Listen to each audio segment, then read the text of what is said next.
আমরা তো জানি জন্মদিন উদযাপন করা জায়েজ নেই, কিন্তু আমরা দেখলাম বন্যা দুর্গত ক্যাম্পে শিশুর জন্ম উপলক্ষে আসন্না ফাউন্ডেশন ভালো খাবারের আয়োজন করেছে। এটা কীভাবে জায়েজ হতে পারে?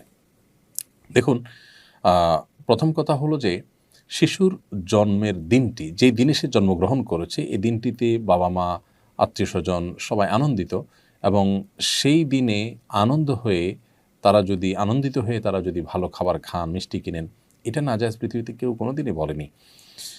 শিশুর জন্মের দিনে ভালো খাবার ব্যবস্থা করা আর প্রতি বছর জন্মদিন উদযাপন করা, কেক, মোমবাতি সহ যেগুলোর প্রত্যেকটার আলাদা আলাদা ধর্মীয় ব্যাখ্যা আছে। কেক কেন ব্যবহার হয় জন্মদিনে? অন্য কোনো কিছু থাকতে কেক কেন?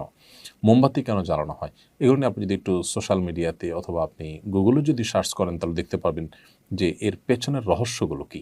অতএব ওই জিনিসগুলো একটা, আর জন্ম হয়েছে শিশুর, সে উপলক্ষে ওই দিনে মিষ্টি খেলেন, ভালো রান্না করলেন, যে কোনো আনন্দের ঘটনাকে কেন্দ্র করেই তো আমরা ভালো কিছু খাই।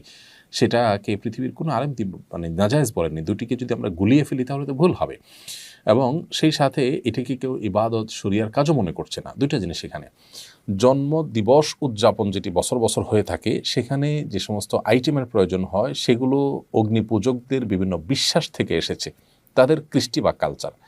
আর যে কোনো আনন্দের বা যে কোনো সুখের কোনো ঘটনা আসলে তখন খুশি হয়ে নিজেরা ভালো কিছু খাওয়া বা খাওয়ানো, সেটাকে পৃথিবীতে কেউ নাজায়েজ বলেনি এবং দুটি কখনো এক জিনিস নয়। এই পার্থক্যটা আমাদের করতে হবে।